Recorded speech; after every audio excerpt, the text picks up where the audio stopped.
aquela coisa toda foi indo, mas aí o grupo já estava louco para fazer outras coisas. O que eu já sabia há um ano atrás, um ano e meio atrás. Óbvio.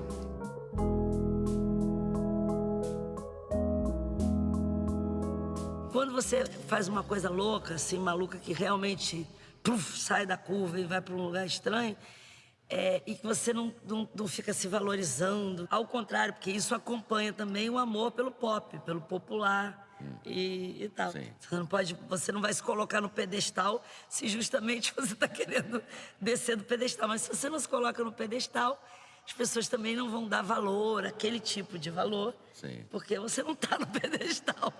Então, esse problema, eu acho que eu enfrentei a vida inteira, continuo enfrentando, e acho que vou ficar velhinha enfrentando esse problema pedestal. O que eu me lembro foi que a gente estava se achando uma necessidade tão grande de viver outras experiências, Sim. que em algum momento alguém propôs, que a gente já estava fazendo isso em viagens, você, Evandro, Sim. Perfeito, de fazer cursos, né? Nós começamos a pensar que nós poderíamos, todo mundo falava também, que abranger mais pessoas, as pessoas saberem como é que era o nosso método. Como então o espetáculo não deu muito certo, tão certo quanto a gente esperava, todo mundo ficou muito fortalecido do seu jeito. Ah, eu devia fazer que nem eu acho, que nem eu acho, que nem eu acho. Aí o Hamilton falou, pô, por que a gente não experimenta nos cursos essas ideias, cada um de nós? Aí eu fui pro Parque Lage.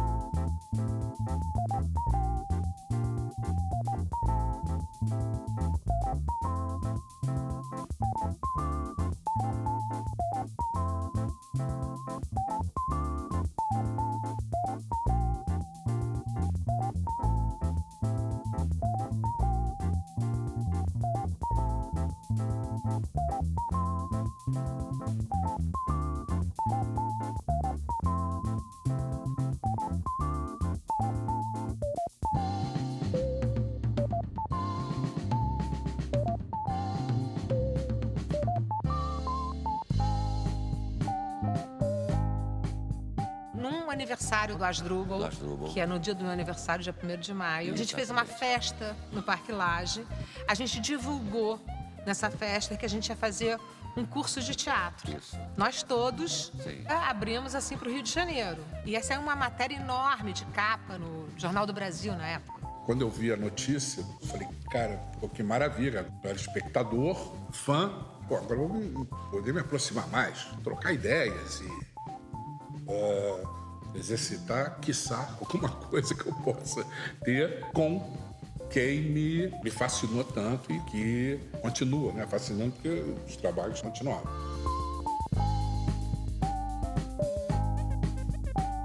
O primeiro espetáculo que eu vi do Asdrubal foi aquela coisa toda. Para mim, realmente, meio deu uma dividida na minha vida, assim, porque eu via muitas coisas, assim, sempre fui interessado em as coisas que se produziam na cidade, meio de cultura e fora isso também. Mas quando eu vi o Asdrubal, eu me senti muito próximo daquilo ali. E me parecia que eu poderia ser uma daquelas pessoas que estavam ali no palco fazendo aquilo. E claro que era tudo super elaborado, um ano de ensaio, todas as coisas.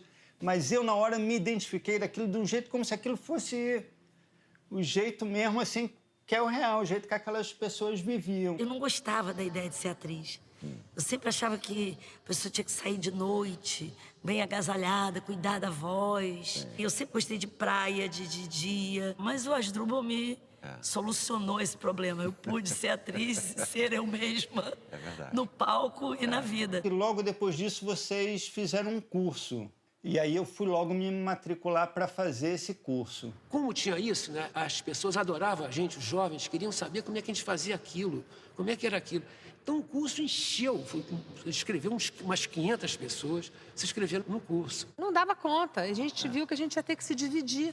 Isso. Eu fiquei em pânico, eu falei, eu não sei fazer isso sozinha. Aí eu fiquei com o Evandro, Você pegou 2 turmas, Foi, verdade. Regina e Fernando pegaram outra turma e o Perfeito pegou a turma dele. E aí eu me lembro que eu fui fazer a inscrição, tinham algumas turmas, né? Mas eu falei, não, vou ficar na turma do... Quero ir pra turma do diretor, que eu achava que o diretor era o cara que tinha bolado aquele negócio todo, que tinha mais controle daquilo ali. Eu lembro, eu fui fazer o teu curso, porque eu queria saber qual era o segredo do mestre. Isso. Aí eu escolhi o teu. Todo o teu processo de trabalho, que era uma coisa meio misteriosa, a gente não entendia muito como é que aquilo se dava.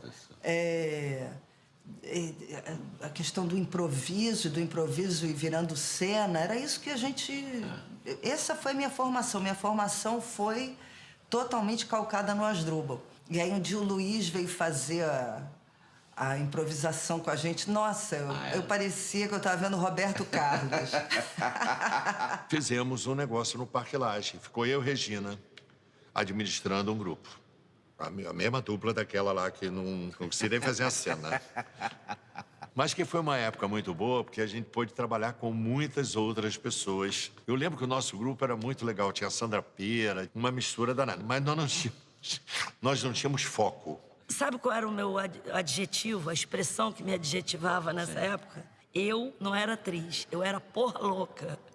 Porra louca eu usava demais essa gíria. Eu era a encarnação da porra louca. Da porra louca. Essa porra toda. A minha turma, cara, a minha turma era o seguinte... Pô, eles que amavam os Beatles e os Rolling Stones, que eram nós, e eles eram muito melhores do que nós, cara. A minha turma era o Cazuza, era a Babel Gilberto, era a Cátia Bronze, era a Alice Andrade, era a mulher do Moraes Moreira. Uma galera, assim, leve, solta, inventando o tempo todo, criando assim... Eles já eram filhos de artistas. Assim, eu me lembro do Cazuza fazendo uma deputada, uma daputada, que tinha dado o cu em vários lugares do mundo. Tinha passado por várias cadeias. Aí começava a descrever a cadeia da Suíça. Porra, cara, que roubava. Ela roubava muito. Cara, coisas assim, estranhíssimas, incríveis. Então, um dia a gente começou a tocar uma música, a gente não sabia qual era. Ficamos umas 3 horas com ela. Era a 9ª Sinfonia. Todo mundo cantando sem parar, andando pelo Parque Lage, descendo, subindo, descendo. Todo mundo doido. Estão todos drogados. A minha lembrança disso é tudo um pouco difusa e meio... um negócio quase mágico, assim. Não sei, eu me lembro muito do clima do Parque Lage à noite. No Parque Lage, um cenário mitológico para o Rio de Janeiro, para o cinema, por causa do cinema, por causa da Terra em Trânsito, não sei o quê, e artistas plásticos, etc. Se não me engano, a gente tinha aulas à noite, o que era mais interessante ainda, né? A gente chegava lá, acho que 6, 7 horas, avançava, sei lá, ia até às 9, 10, 11. A gente apresentou um espetáculo no final do curso, 1 mês. E aí foi um estouro, já estava o Barreto tocando a 9ª Sinfonia com uma guitarra, já era rock and roll, a parada da nossa cena, já era... Porra, e a gente apresentou e foi um delírio. Os cursos tiveram a ver muito com a personalidade das pessoas, sabe? Sim. Do que a gente estava vivendo. Me lembro da apresentação da Regina e do Luiz, eu não me lembro direito o que era, mas eu me lembro que eles eram os protagonistas. Eles eram os protagonistas do curso.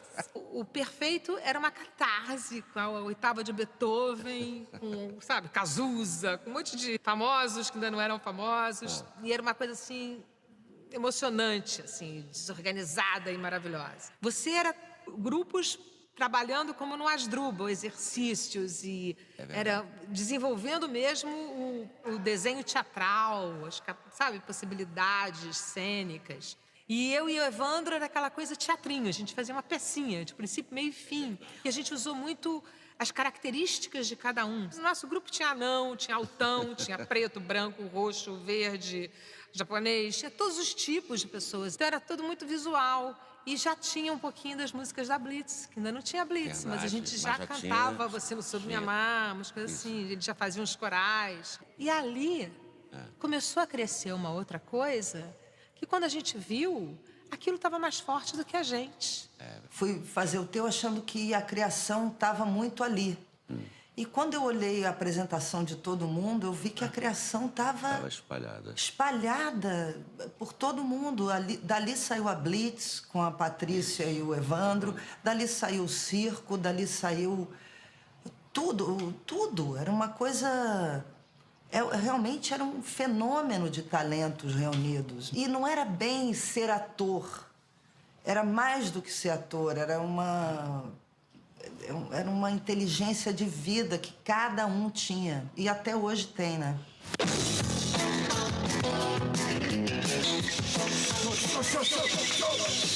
Na virada dos 80, tinha um programa na TV Bandeirante de São Paulo que chamava Mocidade Independente. Era tudo gravado em São Paulo, e São Paulo estava num clima muito nova-iorquino na época, tudo New Wave, e ali a vanguarda paulistana, Rigo Barnabé, Tamara Assunção e Valde Granatos, artistas plásticos, Aguilar, rappers, performances, poetas marginais, grafiteiros. O programa tinha bastante esse espírito, né? Coisas novas, de vanguardas. E falei, então vamos introduzir isso, fazer um quadro, imagino que eram uns 5 minutos, né? Sim. Por aí, 5 minutos, faz o que vocês quiserem aí.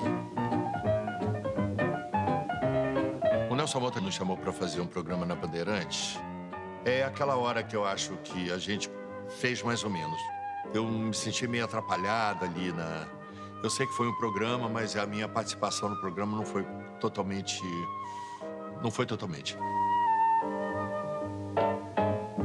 Eu me lembro que o primeiro programa nós fizemos a gente caminhando em São Paulo. Mas não lembro desse programa ter sido parte da trajetória do Asdrubal como um todo, que ele passou assim como vento. Não dava muito certo com a gente, não, cara. Aquilo não foi grande coisa, não. A gente botava muita energia. E a televisão, tu não precisa botar muita energia. A televisão, tu tem que ficar ali, com calma, vira pra cá, né, pô? E a gente era largo para poder aparecer no teatro, lá atrás. A gente se aumentava. E na televisão, tu se aumentar, cara, pô. Isso também dizia, tu se aumentar, tu sai fora da... Aquele braço. Sabe? Eu me lembro que terminou um programa em São Paulo com o Asdrubal no centro da cidade, perguntando às pessoas sobre dinheiro, jogando dinheiro pro ar. Foi um tumulto.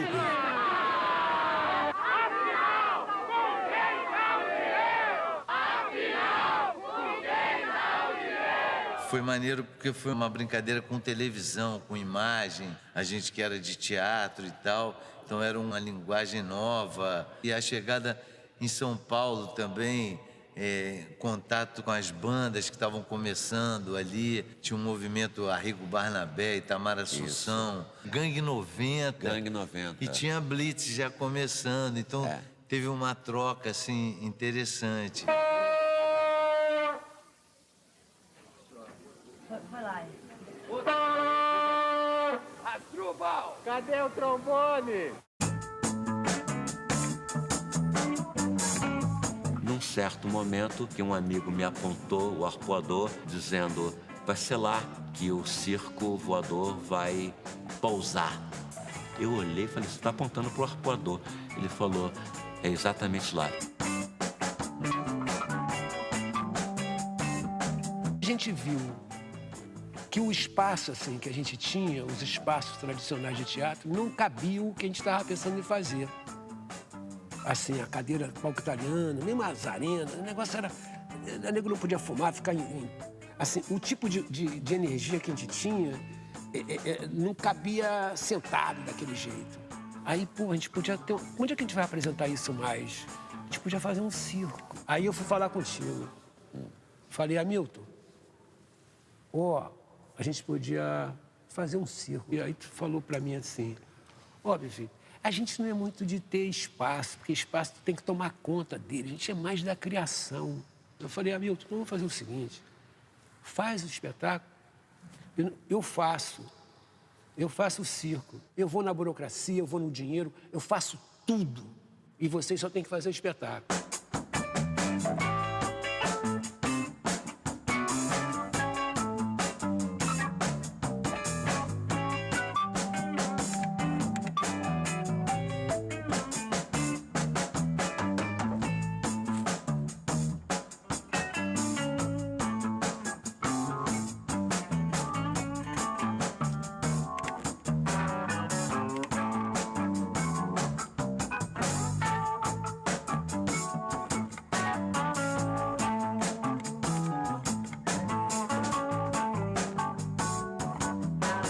Tem uma coisa que nós fizemos que foi muito legal. Foi uma parada, juntamos várias pessoas, pessoal de dança, criamos alas, nos dividimos, cada um era responsável por uma ala, todo mundo de fantasia, que ia acontecer na praia de Ipanema, que ia resultar no circo voador. Surpreendamental parada voadora, lembra? Isso, na praia, linda. Com vários grupos de teatro, com vários grupos de circo. Isso foi demais mesmo. Eu me lembro da inauguração do circo, que a gente se reuniu na Praça da Paz. Tinha a bateria do Chororó, que o Zé Paulo Pessoa trouxe. A gente tocava também, mas tinha um reforço dessa bateria.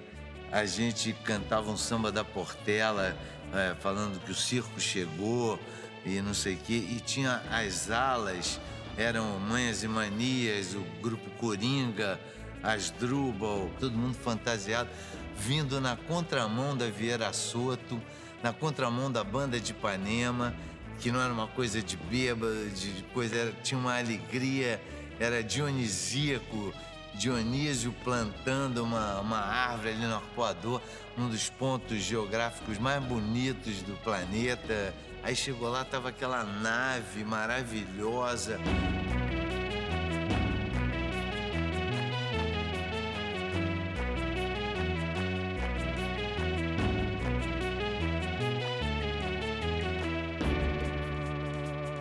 Mais do que a sagacidade do Perfeito, do Márcio, do Maurício Sete, que no papel são os caras que construíram o circo, foi essa energia de uma quantidade de jovens querendo fazer se apresentar e fazendo um espetáculo e serem um futuro Asdrubal, né? Porque o Asdrubal era a grande referência daquela geração. E a partir daquele momento, quer dizer, aquela acrópole do Asdrubal ali nas pedras do Arpoador, uma turma que era o rock and roll do teatro foi gerando outros núcleos, que eram aquelas turmas do Parque Lage. Neste espaço, a partir de hoje, pode acontecer muita coisa. Bailes, Cursos, dança, teatro, música.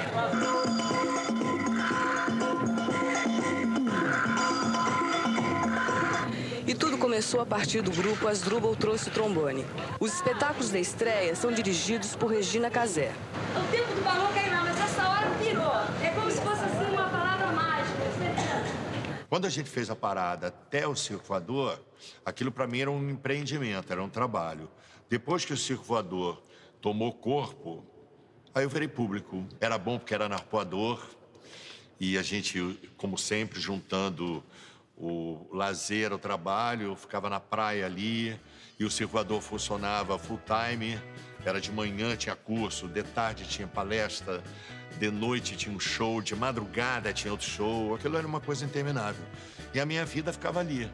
Eu morava no Leblon, na casa dos meus pais, e eu me lembro de eu acordar meio de manhã, 10, 11 horas, e andando até o Arpoador e ficar lá. Fiz várias aulas com a Lena, aula de dança, umas aulas de circo, e a gente montando os espetáculos. E isso era uma coisa meio diária, assim, até acabar o último espetáculo, a última festa, outra coisa, eu ficava lá e voltava para casa de calção. Eu organizava a parte musical das bandas que eu conhecia mais ali. Tinha o Sangue da Cidade, que era dali do Arpoador, o Atlântico Blues também, que era de um surfista lá, Barão Vermelho, Brilho da Cidade, que era Cláudio Zoli, Arnaldo Brandão, a Blitz, a gente brincando ali, aí goteira, chovia pra caralho, a gente enxugando e ligando caixa de som, as meninas fazendo camiseta, bottom, aqueles suplementos que saíam no Jornal do Brasil, sim, da Nuvem Cigana, né, com a programação do circo. Foi um movimento forte, assim, né?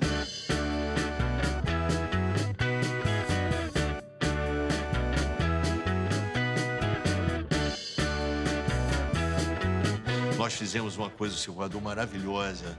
Chamamos todas as peças que tinham uma música. Até a Fernanda Montenegro foi lá, uma peça dela, ela cantava uma música. E fizemos uma noite chamada Musical dos Musicais. Os caras cabeludo, Fizeram uma coisa incrível, incrível, cara. Só se falava nisso. Artistas todos, os mais importantes, começaram a ir. Teve o musical dos musicais, Fernanda Montenegro, Chico Buarque, todo mundo misturado com esses artistas novos. Um negócio encantado mesmo. Aí eu dei uma entrevista pro Robertinho Berlini, que fez a Farra do Circo, né? E ele falou assim, você sabe quanto tempo durou o circo? Aí eu falei, um ano? Não, 2 meses e meio. Sim. Eu fiquei chocado, foram 2 meses e meio tão intensos que pareciam um ano.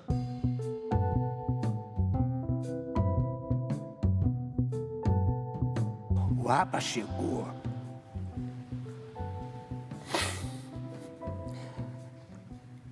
A gente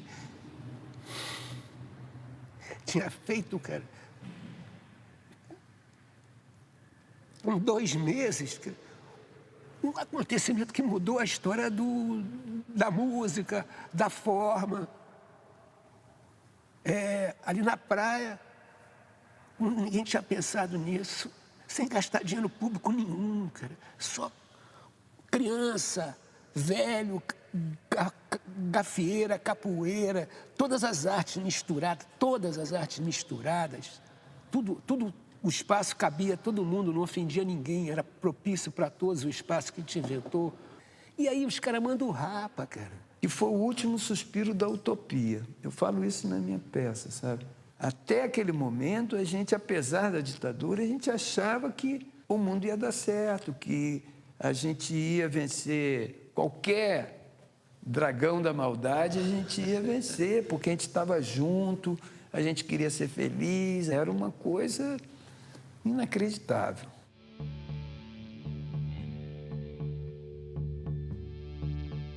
Eu preciso de pessoas animadas, e ânimo tem quem conhece, vence o medo. Eu quero gente que cresça pra cima, uma altura suficiente pra pegar os raios. Porque não basta que eles já não caiam nas cabeças, e nem mais interessa desviar as tempestades. Vou fazer o vento trabalhar pra mim.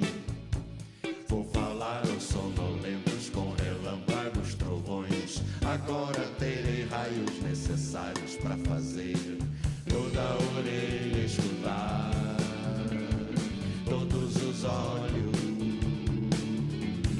toda a orelha escutar, todos os olhos. Eu preciso de pessoas animadas, e ânimo tem quem conhece, vence o medo.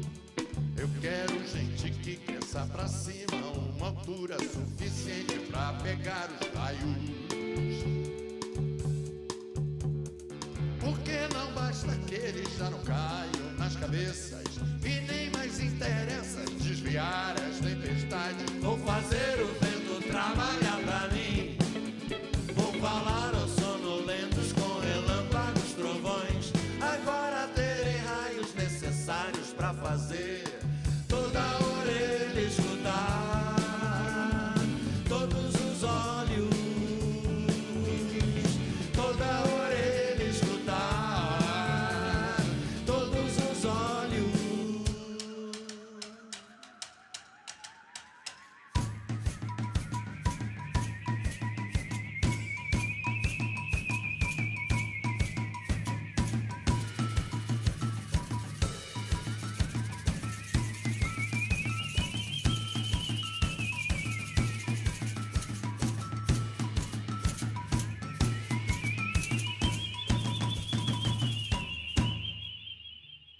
Toda a orelha escutar, todos os olhos,